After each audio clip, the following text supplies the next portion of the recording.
નમસ્તે મિત્રો, કેમ છો બધા? આશા રાખું છું કે તમે બધા મસ્ત હશો ને સ્વસ્થ હશો તમારી જિંદગીમાં. તો ચાલો એક નવી રેસીપી લઈને તમારી સમક્ષ આવી ગઈ છું. આજે આપણે બનાવીશું લીલી મકાઈનો ઇન્સ્ટન્ટ હાંડવો. ખાવામાં ખૂબ જ ટેસ્ટી લાગે છે, બનાવવો પણ એટલો સરળ છે અને ઘરની સામગ્રીમાંથી બનીને તૈયાર થઈ જાય છે. બનાવતા બિલકુલ વાર બી નથી લાગતી. તો ચાલો મિત્રો બનાવીએ હાંડવાની રેસીપી.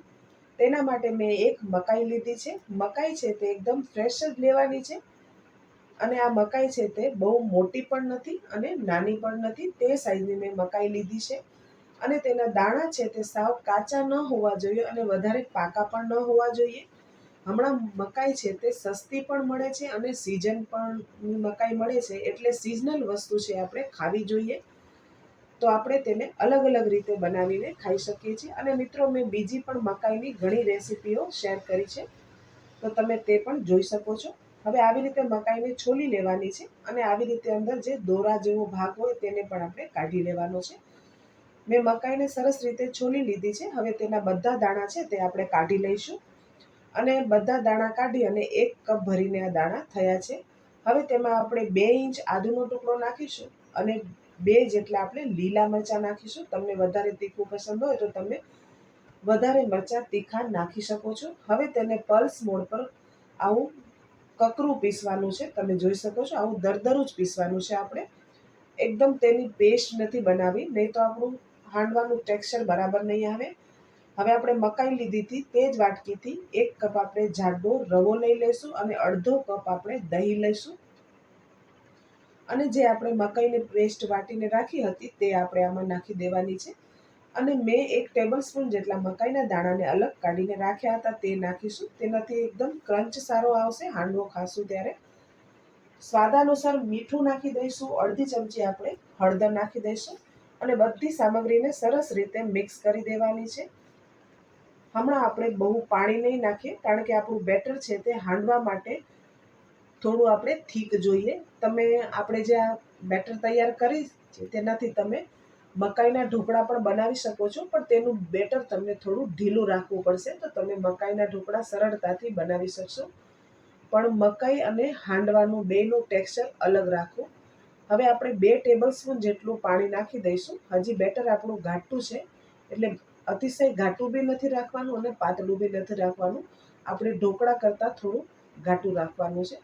હવે સરસ રીતે બધી સામગ્રીને આવી રીતે મિક્સ કરી દેવાની છે. ઢાંકી અને 10 મિનિટ આપણે સોજીને રેસ્ટ આપીશું, તેથી સોજી આપણી ફૂલી જશે. હવે 1 ટેબલ સ્પૂન આપણે તેમાં કસૂરી મેથી નાખીશું અને 2 ટેબલ સ્પૂન જેટલા લીલા ધાણા નાખીશું. સોજીને રેસ્ટ આપવો ખૂબ જ જરૂરી છે. રેસ્ટ આપશો તો જ હાંડવો તમારો સરસ બનશે, કારણ કે આપણે હાંડવાને ઇન્સ્ટન્ટ બનાવી રહ્યા છીએ, આથો લાવીને નથી બનાવી રહ્યા. તો તે વાતનું તમે ધ્યાન રાખશો તો તમારો હાંડવો પણ એકદમ પરફેક્ટ બનશે. હવે મેં નાનું પેન લીધું છે, તેમાં 1 ચમચી હું તેલ નાખી દઈશ. તેલ સરસ ગરમ થાય એટલે આપણે 1/4 ચમચી જેટલી ઝીણી રાઈ નાખવાની છે.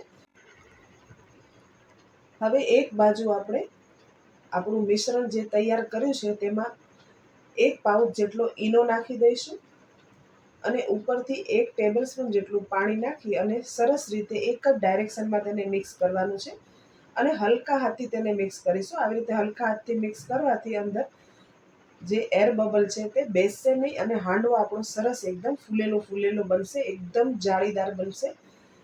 હવે એક સાઈડ રાઈ કકડી ગઈ છે, તેમાં આપણે થોડું જીરું નાખી દઈએ, થોડું નાખી દઈએ તલ, 1/4 ચમચી જેટલી આપણે હિંગ નાખી દઈશું અને 2 થી 3 મીઠા લીમડાને પાનને હાથેથી તોડી અને નાખવાના છે. આવી રીતે બધું સરસ રીતે ફ્રાય થઈ ગયું છે. હવે આપણે જે બેટર રેડી કર્યું હતું તે બેટર છે તે 2 ચમચા ભરીને આવી રીતે નાખી દેવાનું છે. હાંડવો છે તે વધારે પાતળો પણ નથી કરવાનો અને વધારે જાડો પણ નથી કરવાનો, તો જ હાંડવો ખાવાની મજા આવે. તમે બહુ જાડો કરી નાખો તો અંદરથી સરસ રીતે શેકાય નહીં, તો તે ખાવાનું મજા ના આવે, કારણ કે તે કાચો રહી જાય. ઉપરથી આપણે લાલ મરચું છાંટી દઈશું અને થોડા સફેદ તલ છાંટી દઈશું અને ઢાંકી અને તેને આપણે થવા દઈશું. તેને ઢાંકવું ખૂબ જ જરૂરી છે, તો જ તે સરસ નીચેથી થશે એકદમ બ્રાઉન કલર જેવો. હવે ગેસની ફ્લેમ આપણે લો જ રાખવાની છે. જ્યાં સુધી હાંડવો બને ત્યાં સુધી આપણે બિલકુલ તેને મીડિયમ નથી કરવાની, નહીં તો હાંડવો વચ્ચેથી કાચો રહી જશે. હવે નીચેથી સરસ ગોલ્ડન બ્રાઉન થઈ ગયો છે. તમે જોઈ શકો છો કેટલો સરસ કલર આવ્યો છે અને એકદમ પરફેક્ટ નીચેથી શેકાઈ ગયો છે. હવે આપણે બીજી વખત તેને ઢાંકશું નહીં. હવે બીજી બાજુ આપણે જોઈ લઈએ. હાંડવો એકદમ સરસ થઈ ગયો છે. તમને હજી પણ વધારે જો ક્રિસ્પી હાંડવો ભાવતો હોય તો તમે હજુ પણ તેને અલટી આવી રીતે ફેરવી અને સરસ તેને શેકી શકો છો. તો હાંડવો એકદમ સરસ ઉપરથી ક્રિસ્પી બનશે. અને મેં આટલી સામગ્રીમાંથી 3 થી 4 પીસ જેટલો હાંડવો તૈયાર કર્યો છે. અને બધો હાંડવો તમે જોઈ શકો છો એકદમ પરફેક્ટ શેકાણો છે અને એકદમ ફૂલેલો બન્યો છે. અને આ મેં 2 ચટણી સાથે તેને સર્વ કર્યો છે. એક ગ્રીન ચટણી અને બીજી મેં ખજૂરની ચટણી, જે ખારેક આવે, લીલી ખારેકની મેં ચટણી બનાવી છે. તેનો વિડીયો મેં મારી જે હિન્દી ચેનલ છે કુક વિથ રેખા તેમાં નાખેલો છે. તો તમે જઈને જોઈ શકો છો અને ચટણીને બનાવી શકો છો. ચટણી ખૂબ જ ટેસ્ટી લાગે છે અને આ ચટણી તમે ગમે તે ચાટ બનાવો તેમાં તેને ઉપયોગમાં લઈ શકો છો. તેટલી ટેસ્ટી બને છે અને ફ્રીઝરમાં તમે તેને 15 દિવસ સુધી સ્ટોર કરી શકો છો અને 5 દિવસ સુધી તેને ફ્રીજમાં રાખી શકો છો. બનાવી એકદમ સરળ છે અને યુનિક રેસીપી છે. તો તમે આ ચટણી એક વખત ચેનલમાં જોઈ અને જરૂરથી તમે ચટણી બનાવતા. તમારા ઘરમાં બધાને ખૂબ જ ભાવશે, એટલી ટેસ્ટી બને છે. તો મિત્રો, તમે જોયું હાંડવો બનાવવો કેટલો સરળ છે અને ઝટપટથી બી બનાવે જાય છે અને હેલ્ધી પણ એટલો છે. તો મિત્રો, જોતાં જ ખાવાનું મન થઈ જાય તેવો ઇન્સ્ટન્ટ મકાઈના હાંડવાની રેસીપી કેવી લાગી કમેન્ટ કરીને મને જરૂરથી કહો. વિડીયો સારો લાગ્યો હોય તો વિડીયોને લાઇક, શેર, સબસ્ક્રાઈબ કરવાનું ના ભૂલશો. તો ચાલો મિત્રો, ફરી મળીએ આવી નવી અને ઇન્ટરેસ્ટિંગ રેસીપી સાથે. ત્યાં સુધી આવજો. Thank you for watching.